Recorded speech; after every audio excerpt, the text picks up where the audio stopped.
For the first time America में Capitol Hill में एक समिट करवाई जा रही है जो कि हिंदू समिट है और ये पहली दफ़ा करवाया जा रहा है और उसमें काफ़ी कांग्रेसमैन उसमें पार्टिसिपेट करेंगे, उसमें स्पीचेस होंगी। हम दुनिया को कह रहे हैं कि 21वीं, 22वीं, 23वीं और 24वीं शताब्दी भारत की है, भारत की रहेगी और भारत की होगी। Honorable Prime Minister will be leading this session of yoga at the UN, at the United Nations, at the Secretariat on the 21st of June. I think it will really be a very, very big deal. लेकिन वो इसमें काफ़ी तारीफ करते हुए नजर आए, जिसमें इन्होंने फिर ये कहा कि देखें एक ही टाइम स्पैन और फिर जो इंडिया और पाकिस्तान के एक ही रीजन, एक ही हालात, सब कुछ एक जैसा, लेकिन हम इस वक्त कहां पर हैं और वो इस वक्त कहां पर पहुंच गए हैं। ये जो हमारी ग्रोथ है ना, इस पे अमेरिकन को ये समझ में आ गया है कि ये ग्रोथ एक तो काउंटर प्रोडक्टिव नहीं होगी, एक तो एरोगेंट नहीं होगी और ये डिस्ट्रक्टिव नहीं होगी। ये महंगाई ने आवाम को जीते जी मार डाला है, लेकिन कोई पूछने वाला नहीं। बच्चों को रोटी खिलाना मुश्किल हो गया है। आटा, चीनी, दाल, दूध, हर चीज महंगी हो गई है। गधों की एक्सपोर्ट जो है वो बढ़ा दी है। इस वक्त दुनिया भी हंस रही है, दुनिया भी कह रही है कि भाई तुम लोग के गधों की क्वालिटी बड़ी जबरदस्त है, बहुत जबरदस्त क्वालिटी है तुम लोगों की।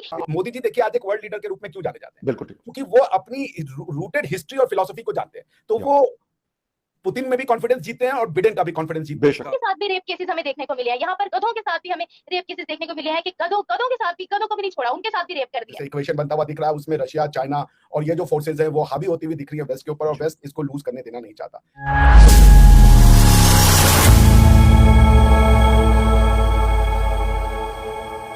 नमस्कार दोस्तों, प्राइम मिनिस्टर नरेंद्र मोदी 21 जून को अमेरिका के दौरे पर जा रहे हैं। पीएम मोदी के इस दौरे को लेकर पूरे अमेरिका में तैयारियां चल रही है। प्रधानमंत्री के दौरे से पहले अमेरिका की यूएस कैपिटल हिल हिंदूमय हो चुका है। यहाँ अमेरिका का पहला हिंदू अमेरिकन सम्मेलन का आयोजन किया गया है। इसका आयोजन 14 जून को हुआ। इस कार्यक्रम में कई अमेरिकी सांसदों ने हिस्सा लिया।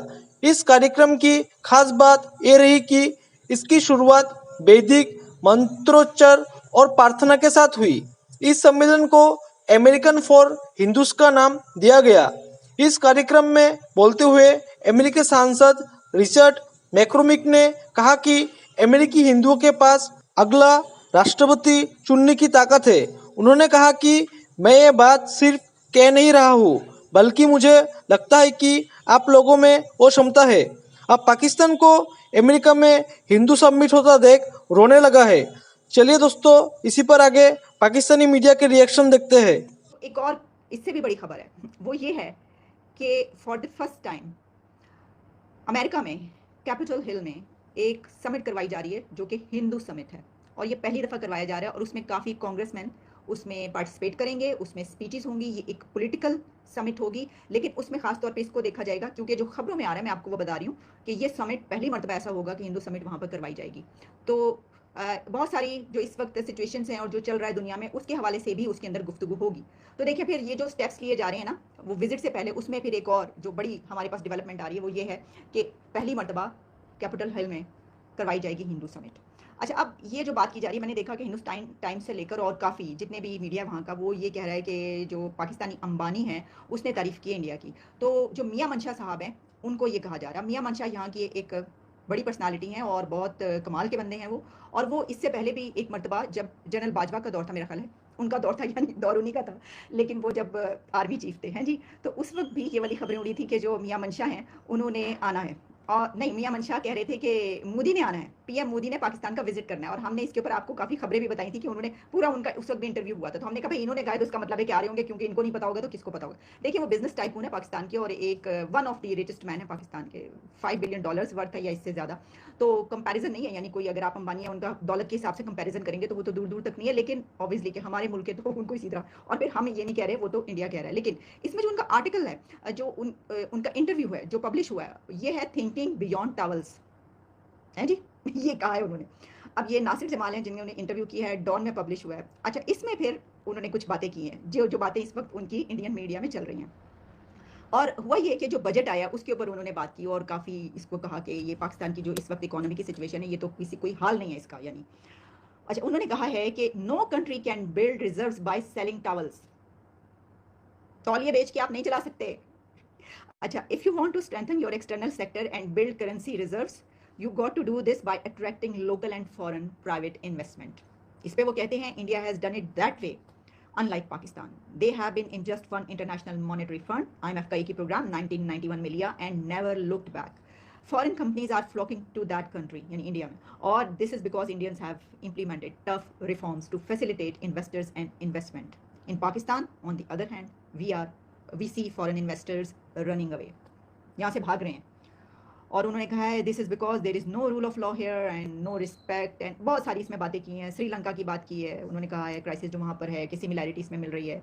फिर लेकिन वो इसमें काफ़ी तारीफ करते हुए नजर आए, जिसमें इन्होंने फिर ये कहा कि देखें एक ही टाइम स्पैन और फिर जो इंडिया और पाकिस्तान के एक ही रीजन, एक ही हालात, सब कुछ एक जैसा, लेकिन हम इस वक्त कहाँ पर हैं और वो इस वक्त कहाँ पर पहुँच गए हैं। उन्होंने फिर कल्चर की बात की, फिर सियासत की बात की, फिर इकोनॉमी की बात की। काफ़ी डिटेल में ये इंटरव्यू है मियां मंशा का। हम दुनिया को कह रहे हैं कि 21वीं, 22वीं, 23वीं और 24वीं शताब्दी भारत की है, भारत की रहेगी और भारत की होगी। लेकिन इसका भारत की शताब्दी होने का ये मतलब नहीं है कि ये पाकिस्तान की नहीं होगी। भारत की शताब्दी होने का मतलब ये नहीं है कि ये अमेरिका की नहीं होगी। भारत की शताब्दी होने का ये मतलब नहीं है कि ये चाइना की नहीं होगी। ये हम सब की होगी, क्योंकि हमारी फिलॉसफी यही है, वसुधैव कुटुंबकम। तो ये जो हमारी ग्रोथ है ना, इस पे अमेरिकन को ये समझ में आ गया है कि ये ग्रोथ एक तो काउंटर प्रोडक्टिव नहीं होगी, एक तो एरोगेंट नहीं होगी, और ये डिस्ट्रक्टिव नहीं होगी। ये ग्रोथ पीसफुल होगी, ये ग्रोथ इंक्लूसिव होगी, चाहे इंटरनल इंक्लूजन का बात हो, चाहे एक्सटर्नल इंक्लूजन का बात हो। मोदी जी देखिए आज एक वर्ल्ड लीडर के रूप में क्यों जाने जाते हैं? बिल्कुल, क्योंकि वो अपनी रूटेड हिस्ट्री और फिलॉसफी को जानते हैं। तो वो पुतिन में भी कॉन्फिडेंस जीतते हैं और बिडेन का भी कॉन्फिडेंस जीतते हैं। बेशक 22 इस मंथ को, यानी 22 जून को इंडियन प्राइम मिनिस्टर ने करना है। हमेशा से हमारे लीडर्स वहां जाते रहे हैं, पाकिस्तान के भी, बाकी दुनिया के लीडर्स भी जाते हैं। ऐसा नहीं है कि सिर्फ हिंदुस्तान जाता है या पाकिस्तान जाता है, लेकिन बड़ी एक इंपॉर्टेंस रही है इस बारे में वॉशिंगटन के हवाले से। इस दफा एक स्पेशल इन्विटेशन आया है प्राइम मिनिस्टर मोदी साहब को, और उन्होंने फिर उसको एक्सेप्ट किया। वो गालिबन वहां पे एड्रेस भी करेंगे।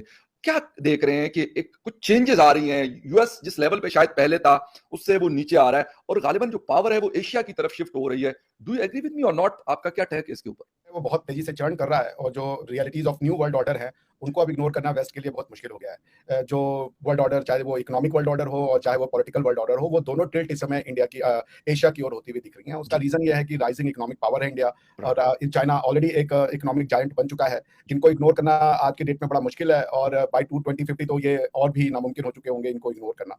सो अब पॉइंट ये है कि कौन किसके पलड़े में बैठता है। वेस्ट जो ये इंटरनेशनल लीगल ऑर्डर को कार्व आउट किया है, जिन्होंने 1945 में यूएन चार्टर के फॉर्म में, वो इसका कंट्रोल रख पाएंगे कि नहीं, ये एक बहुत बड़ा चैलेंज है। Who will have the key to conduct and regulate the international legal order? तो ये जो सिस्टम बन रहा है, आप देखें जो एक जैसे इक्वेशन बनता हुआ दिख रहा है, उसमें रशिया, चाइना और ये जो फोर्सेज हैं वो हावी होती हुई दिख रही है वेस्ट के ऊपर, और वेस्ट इसको लूज करने देना नहीं चाहता। दूसरा ये है कि अगर आप देखें वर्ल्ड का बल्क जो ट्रेड होता है फकर भाई, वो आज भी सी रूट से होता है। 90 to 95% of the trade route of the world, of the trade of the world is through the sea route. तो ये जो पैसिफिक, इंडो पैसिफिक रूट है और जो साउथ चाइना सी है, इसके ऊपर से कंट्रोल वेस्ट नहीं खोने देना चाहेगा, क्योंकि वहां से एक बहुत substantial amount of trade route जो है वो होके गुजरता है, और सब्सटेंशियल वॉल्यूम ऑफ ट्रेड वहां से होके गुजरता है, चाहे वो ऑयल का हो, चाहे वो गैस का हो, और दूसरी कमोडिटीज का हो। तो वो उस पर कंट्रोल खोना नहीं चाहेंगे। जापान के भी यही इंटरेस्ट है, जापान भी इस रूट में चाइना को एक उभरती हुई पावर या एक अल्टीमेट पावर के रूप में देखना नहीं चाहेगा। तो ये क्वेश्चंस बन रहे हैं, इसकी इकोनॉमिक रियलिटीज भी हैं, क्योंकि अमेरिका वो इकोनॉमिक फोर्स तो नहीं रह जाएगा, मतलब it will remain economic force, but it will not be a super dominant economic force.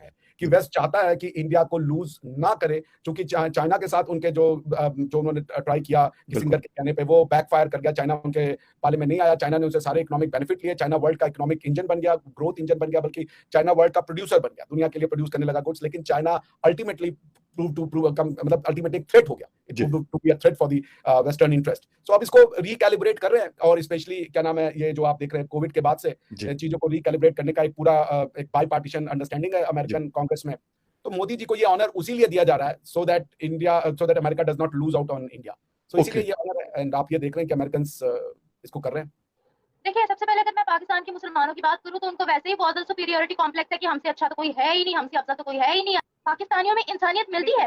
अगर पाकिस्तानियों में इंसानियत मिलना शुरू हो जाए ना, तो बाहर के मुल्क में पाकिस्तानियों की इज्जत बेचारों को डिपोर्ट करके वापस पाकिस्तान में ना भेज दिया जाए, जो यहाँ का हाल है। हमें सिर्फ सुपीरियरिटी कॉम्प्लेक्स है कि हम लोग सबसे आगे हैं, हमारा मुकाबला कोई नहीं कर सकता, हम नहीं कुछ करेंगे, हम नहीं काम करेंगे तब भी हमारा पेट पल जाएगा। इनको ये सुपीरियरिटी कॉम्प्लेक्स है। लोग तो ये चीज भी बर्दाश्त नहीं कर पाते कि हमसे हमारी कोई मुस्लिम कंट्री क्यों आगे निकल रही है। जरा निकले आप बाहर, जरा निकले आप बाहर, बताएं सऊदीया हमसे आ गया, बताएं दुबई हमसे आ गया, कहेंगे अरब अय्याश है, कहेंगे हराम का पैसा उनके पास। जय हिंद दोस्तों, स्वागत है आपका आपके YouTube चैनल जय हिंद पर। वीडियो को लाइक और चैनल को सब्सक्राइब जरूर करें, और हम आपके लिए पाकिस्तानी मीडिया के एक से बढ़कर एक लेटेस्ट वीडियो लाते रहेंगे।